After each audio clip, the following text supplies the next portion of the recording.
Good morning guys, and we are back with another solo run, this time with Entei, the legendary dog of fire. I don't know if it's a legendary dog of fire, but either way, he is the fire type legendary dog, beast, whatever you want to call him. And this is going to be a fun run. We've already done a Raikou run, which was hands down our best Gen 2 run that we've done.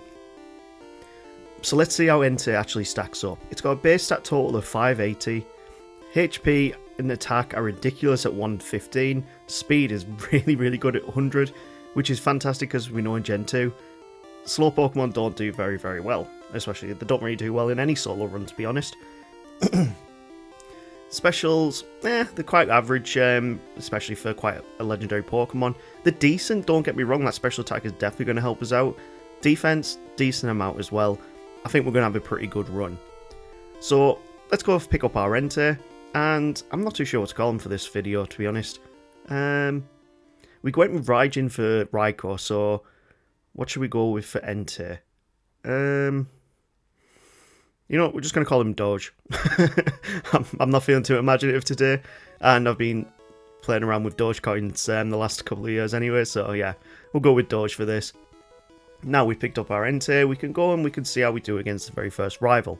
Now, because we've switched out Cyndaquil for Entei, it means our rival's now going to have a Totodile, which will cause some problems in the upcoming fights, but this is what we do to make the challenge as hard as we can. We beat him without too much problem because we start off with Bite and Leer.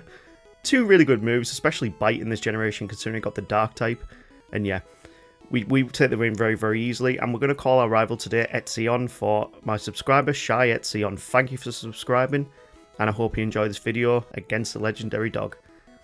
So, we've chosen our rival, let's head on to Violet City and take on Falconer's Gym, but before that we've got Birdkeeper Abe with his level 9 Spearow, usually a bit of a problem at this point in the game. It's probably the hardest gym trainer in his gym, but we take him down not too problem. I mean, we did take a hell of a lot of damage, but either way, Entei takes the win, and we move on to Falconer, where a few bites pretty much get us the win very comfortably. We do get down to 6 HP, but at level 9 we take the win against Falconer and get our very first badge. We also pick up Mudslap, which might be worth our time to learn. We don't really learn another move till level 11 with Ember, which we will know in this fight, but when the rival comes at us in Azalea, Bite is probably our best move, but the Croconaw has now got Water Gun, so we do take a loss, and that means we need to go and get an extra level or 2 against Bugsy. But we do have Ember on our moveset now, which means we take one of the easiest wins of this entire run. His Cypher is not a problem, or he just seems to spam Quick Attack this time. And both Kakuna and Metapod go down to 1 Ember each. We're now level 16, that should be more than enough to get past the rival here. So let's give him another go. Shy, let's see how you do this time. So, Bite is an easy win against the Ghastly. Next up is the Croconaw, and we're going to have to keep just spamming Bite to get our way through. Now we've got extra levels on our arsenal. It means that we've got better stats, and we can tank a few more Water Guns, giving us the win. Bringing us into Goldenrod, we are going to pick up Fire Blast while we're here. We do need that move because we don't get a better Fire-type move until pretty much at the Elite Four with Flamethrower, and I'd rather have Fire Blast when it comes to the likes of Jasmine and such. So once we've done a bit of gambling, we picked up Fire Blast. We are going to go against Whitney. Now, Whitney is not too much of a problem. We have picked up Headbutt in Ilex Forest. And because of our ridiculous attack, it actually really helps us out. We get a burn on the Miltank, and that really helped us out because the burn cut his attack, and the Miltank couldn't do enough damage with Rollout to take us out. If it was very lucky we got that burn, and if we hadn't got that burn, we probably would have lost that attempt. But first time win against Whitney, not too bad. Tell you who else is going to be a first time win? Morty. Now sometimes Morty always balls us, just because of the fact that he's got 4 Pokemon, and a lot of his Pokemon also know Curse. But even though we've been cursed, we are not going to have too much of a problem. We get down to 3 HP, take out his final Haunter, and at level 25 we take our 4th badge. We're getting through this really quickly, and I'm kind of annoyed that we can't learn Shadow Ball. It would be a great move to have in our arsenal. Moving on to Olivine City, we go and speak to Jasmine up in the lighthouse, take a little surf all the way over to Cianwood, and while we're here, we're going to beat the hell out of Chuck. But before we beat Chuck, we've got the 2 Dojo brothers to contend with. Now this is reason why I show this fight usually is because you have to fight them back to back, and the Hitmonlee does big damage. And we don't have any super effective moves. We can't learn one super effective move against fighting types. 2 Fire Blasts can take down the Hitmonlee, but we're on 38 HP going into the Hitmonchan, and it gets us down to very low HP. A Fire Blast can't take it out, and we have to use 3 hits to take down Black Belt Lao. Moving on to Chuck. This is going to be a problem because we're a Fire-type Pokemon, and his ace is a Poliwrath. I mean, he could have had an ace of Hitmontop, considering it's a Gen 2 fighting-type Pokemon, but we're not going to talk about that right now. And yeah, unfortunately with this time we get put to sleep, and his Poliwrath knows Surf, which does massive damage to us. We take the loss and we try again. So we need to get better luck against the Primeape, and we also need to make sure we don't get put to sleep. We put a couple of Leers onto the Poliwrath, and for some reason he does not go for a Surf, meaning we can use 2 Headbutts to take the win. It's pretty good. We're kind of getting close to the level 31 cap here. And, oh, you know what? I'm showing this scene right now because I went all the way back to Olivine and then realised that I had not picked up the secret potion, meaning we had to backtrack. Well, I reset. I mean, I had to go against Chuck again. And, yeah, it seems that one attempt that I had last time, it all comes down to whether you get put to sleep or not. If you get put to sleep, you've pretty much lost this fight. But we do actually go and pick up the super potion. Secret potion from the guy in the bottom house here. Which means we can now go back to the lighthouse, throw it at the Ampharos, and we can give our chance against Jasmine. Now Jasmine is a steel type trainer, if after 20 odd years you weren't aware of that. And we've got Fire Blast in our moveset. This is one of the easiest fights we've done, even easier than Bugsy. We are just sailing through this game. We are honestly... We are keeping pace with Raikou at this point in the game. It's a fantastic run, and that massive base speed definitely does help us out. At Jasmine's, well, we also picked up Iron Tail, which might be useful later. And we're not going to teach Fire Spin on this run. It's not a very powerful move. We go through the Rocket Side Quest, and of course, we have to contend with how annoying this point in the game is. It's just... It's annoying. If they were a higher level, I think this part of the game would be a lot more enjoyable, but because of that level cap, like we're going against an executive here who's got level 23 Pokemon. We've got 6 badges now, and we're still going against trainers to level 24, 23, 24, 25 Pokemon. It's a boring part of the game. And what's even more boring is Price. He's the 7th gym leader. And he's got Pokemon under level 30. I don't think this has happened in any other generation of Pokemon, but it's very infamous with how annoying this is. Or how broken and not really well crafted in my eyes. I would rather have a better challenge with him having Pokemon in the late 30s or the 40s, really. Anyway, once we beat Price with a very, very relative ease, we will move back to the latter half of the Rocket Side Quest, but while we're here, we're going to pick up the TM for return because my friendship wasn't very high with Entei very early on, so I didn't pick it up then. Let's go against Shietzion again, and this is going to be probably one of... You know, generally this is one of the harder rival fights in the entire game. I would say, arguably, the Azalea fight is one of the hardest, just because of his high levels on his starter Pokemon compared to yours. But this one usually also gives you a bit of a problem as well. But because we're a legendary beast, we're level 38 here, we don't take too much of a problem beating our rival here.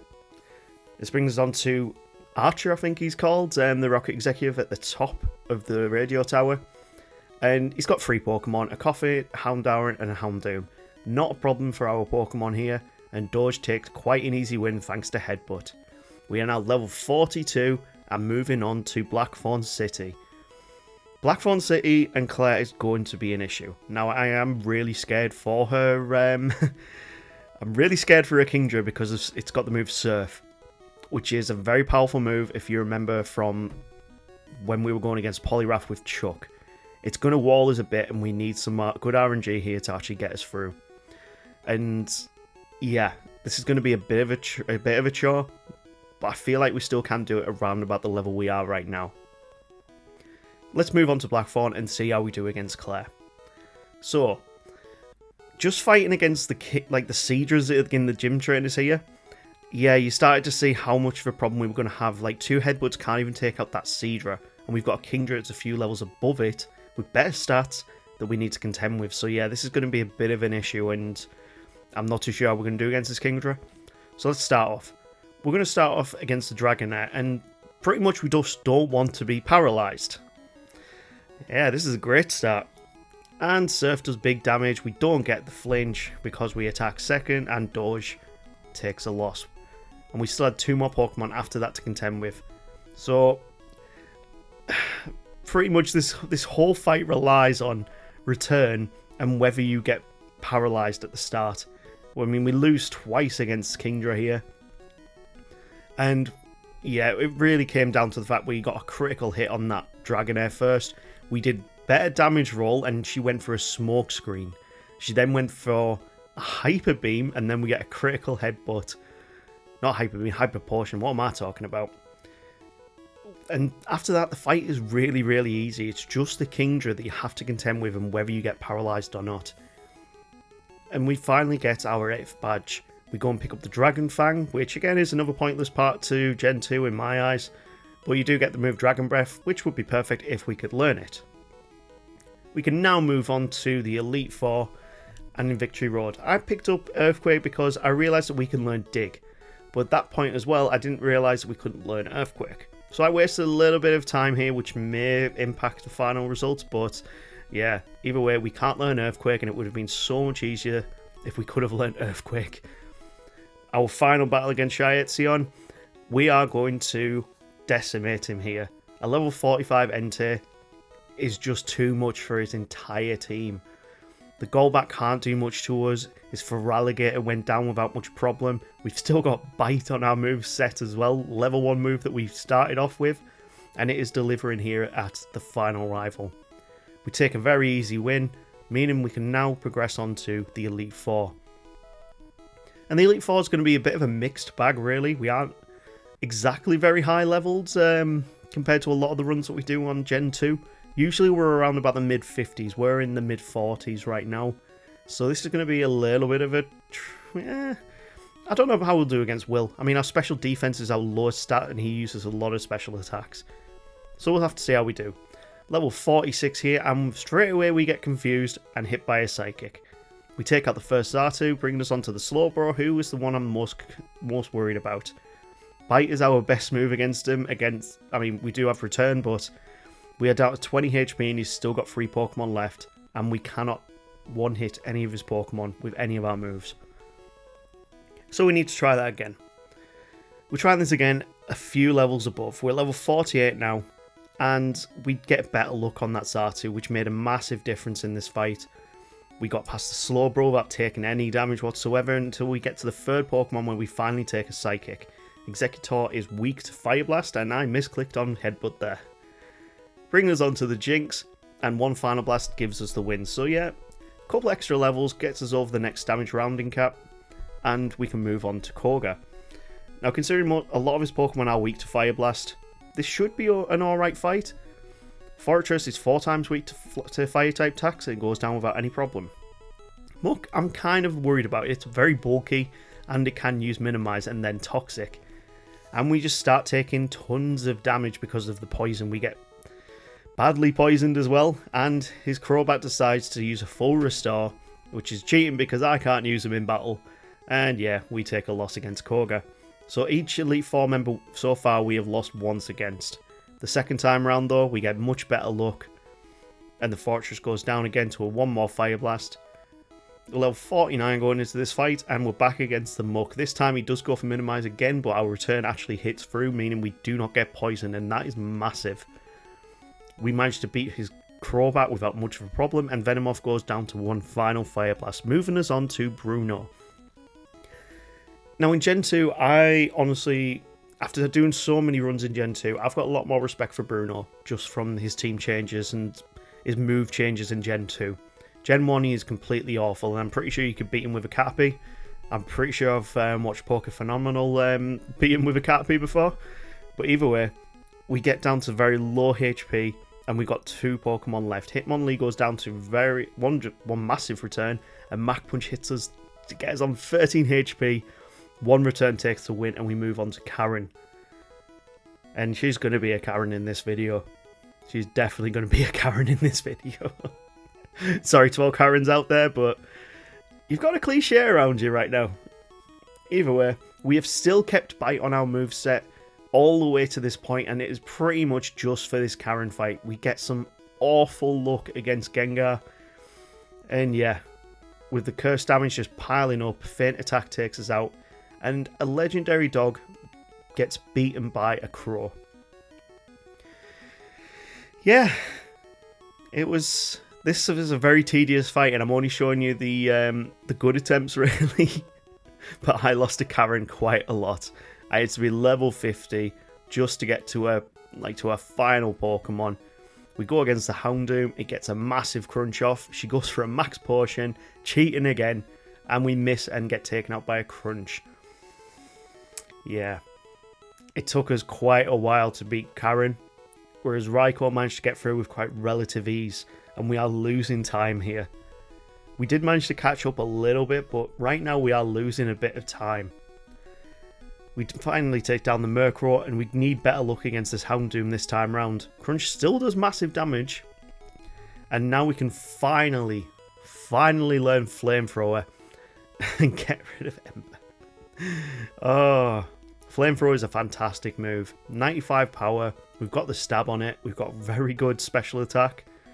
So yeah, either way, this makes it a lot easier. Big problem about Lance. Again, as I say on every video, if we start with a Fire-type Pokemon, he starts off with Gyarados, but thankfully all he does is go for Rain Dance.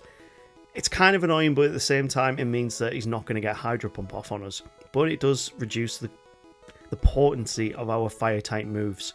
So we have to rely on Return for quite a lot of this, and we're not even halfway through his team, we're already on 1 HP.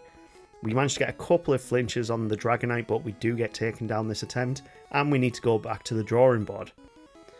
I still think it's very possible, and I would say the Aerodactyl was pretty much the wall last time, so we have now taught Iron Tail, which is a 1-hit KO.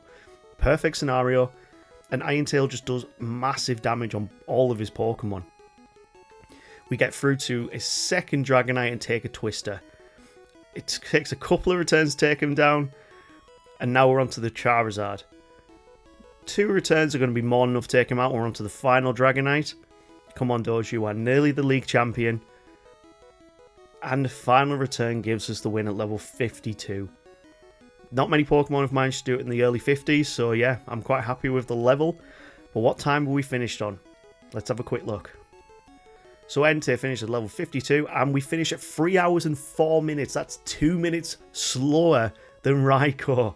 But we have got another S-ranked run there at just the Elite Four. I'm really happy with that. And yeah, let's move on to Kanto. We've got blue, we've got red to contend with. Let's see if we can catch up some time in Kanto and beat Raikou's time. Because Raikou managed to finish the entire game and beat red at 4 hours 12 minutes, I believe. So that's the target we've got to beat. So, blue is not really much of a problem for Raikou. We've got a lot of good attacks that can take out a majority of his Pokemon. Even the Gyarados will go for Rain Dance here, which will actually help us because it means we don't have to take any damage from the Sandstorm. Next up is the Alakazam, and as long as we outspeed, which we do, a return is more than enough to take it down. Arcanine kind of worried about because it's got extreme speed, and he likes to spam his full restores here. 2 returns managed to take him down when he heal locks himself, and Exeggutor will go down to a Flamethrower. Easy fight. We really didn't have too much problems there, and we've only just hit level 60. This brings us on to red though, the final fight in this entire run. So for this attempt, I went with Sunny Day, Rest, Flamethrower, and Return. We need to keep our HP up, but just that level disparity there, we can't deal enough damage out, we can't tank enough hits. But I still think this is possible. That Pikachu loves to spam Charm, which isn't a problem because we're using special type fire moves.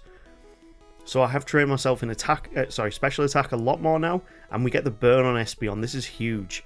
It goes for a Reflect, and we outspeed at level 65.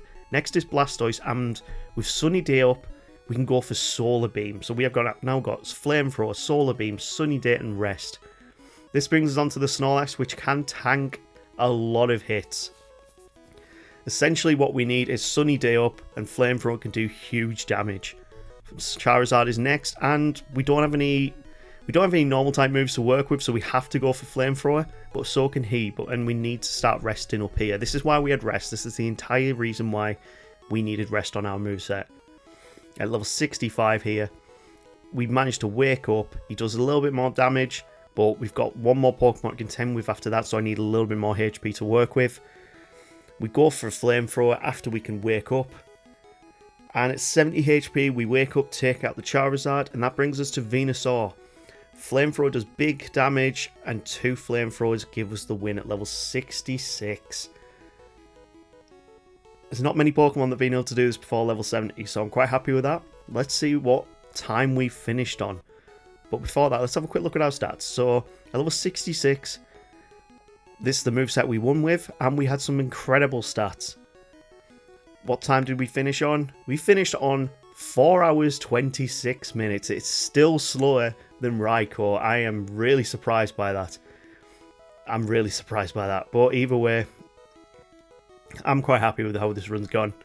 We've got another S-rank Pokemon. There's no way that's not going to be an S-rank.